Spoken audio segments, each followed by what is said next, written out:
नमस्कार दोस्तों, आप सभी का हमारे YouTube चैनल इंग्लिश विद अभय पर बहुत-बहुत स्वागत है। दोस्तों, आज के इस वीडियो में हिंदी व्याकरण के अनेकार्थी शब्दों के बारे में पढ़ेंगे। चलिए दोस्तों, वीडियो को शुरू करते हैं। अनेकार्थी शब्द क्या होते हैं? अनेकार्थी शब्द जिन शब्दों के एक से अधिक अर्थ होते हैं, उन्हें अनेकार्थी शब्द कहा जाता है। अर्थात जिन शब्दों के एक से ज़्यादा अर्थ होते हैं, उन्हीं को अनेकार्थी शब्द कहा जाता है। जैसे एक शब्द अनेक अर्थ, जैसे कर, इसके कई अर्थ होते हैं। कर मीन्स टैक्स भी होता है, हाथ करना भी होता है।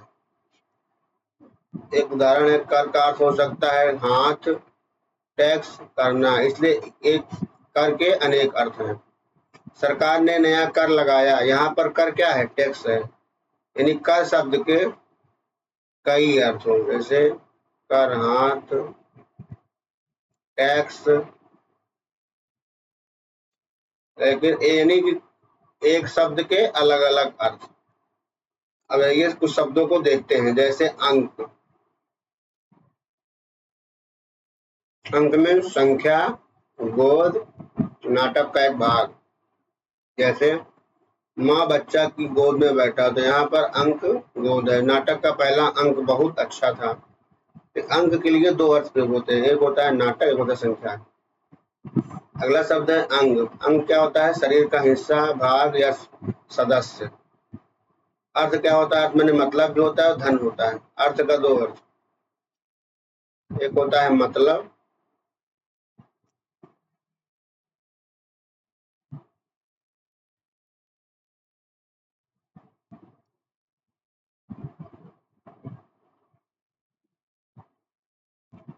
एक होता है मतलब,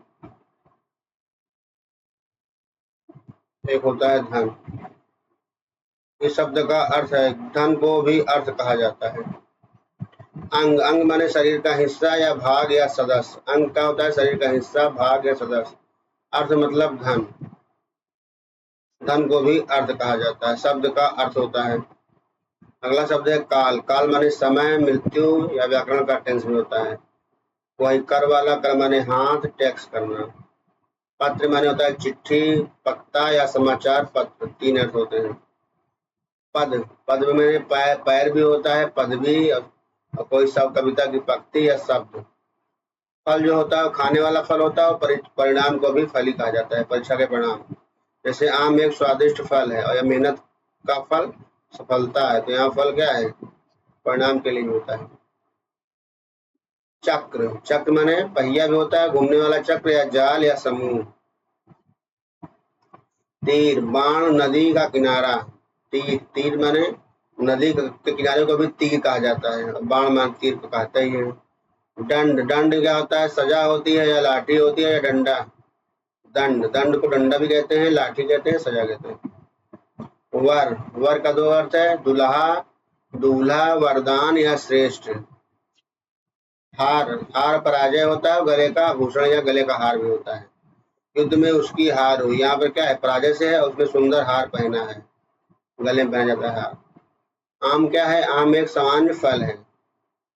समान फल के लिए प्रयोग होता है, और आदमियों के लिए, जो आम आदमी है, तो वहां पर सामान्य अर्थ होता है।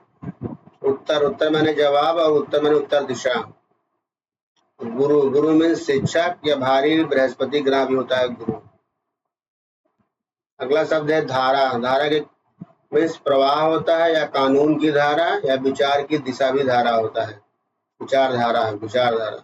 नयन, नयन माने आंख, सुंदर एवं प्रिय व्यक्ति के लिए काव्यात्मक प्रयोग, नयन, आंखों का तारा नयन। माला, माला में फूलों की माला, या मंत्र जाप की क्रम, या क्रम का श्रृंखला। आज के इस अंक में हमने क्या क्या पढ़ा? अंक के बारे में पढ़ा। अंक का अर्थ होता है संख्या, गोद, अर्थ का होता है मतलब या धन, काल मतलब होता है बीता हुआ कल या आने वाला कल, कर माने टैक्स या हाथ, पत्र माने चिट्ठी या पत्ता, पद माने पैर या पदवी, फल माने फल या परिणाम, वर माने दूल्हा या वरदान, हार माने पराजय या माला। आम का होता है फल या समान व्यक्ति, उत्तर माने होता है जवाब या दिशा। गुरु, काल, काल समय होता है, मृत्यु, गुरु होता है शिक्षक या काल। तीर तो बाण के लिए, किनारा, दंड सजा या डंडा, धारा का प्रवाह या कानून, माला का हार या जप की माला, चरण मने पैर या अवस्था, मुख मुख मने मुंह या सामने का भाग, रस मने होता है तरल पदार्थ या काव्य का भाव। कुछ व्यक्ति क्वेश्चन करते हैं कर्म के अनेकार्थी शब्द कौन से हैं। कर्म माने हाथ, चक्र, करना, उपयुक्त सभी आ जाएगा। फल के अनेकार्थी शब्द हैं। फल माने परिणाम या भोजन, दोनों सही है। भोजन या परिणाम। हार, हार माने शब्द का अर्थ है पर विजय या माला यानी सी। हार माने, हार का शब्द का अर्थ नहीं है, कह रहा है नहीं है, तो हार के शब्द का अर्थ विजय नहीं होता। पत्र शब्द के अर्थ हैं पत्र का पत्ता, चिट्ठी, समाचार पत्र। उत्तर शब्द के अनेक शब्द, उत्तर, दिशा, जवाब दोनों। दोस्तों आज हमने हिंदी के अनेकार्थी शब्दों को पढ़ लिया। अगर आपको वीडियो अच्छी लगी हो वीडियो को लाइक और सब्सक्राइब कर दें। जय हिंद।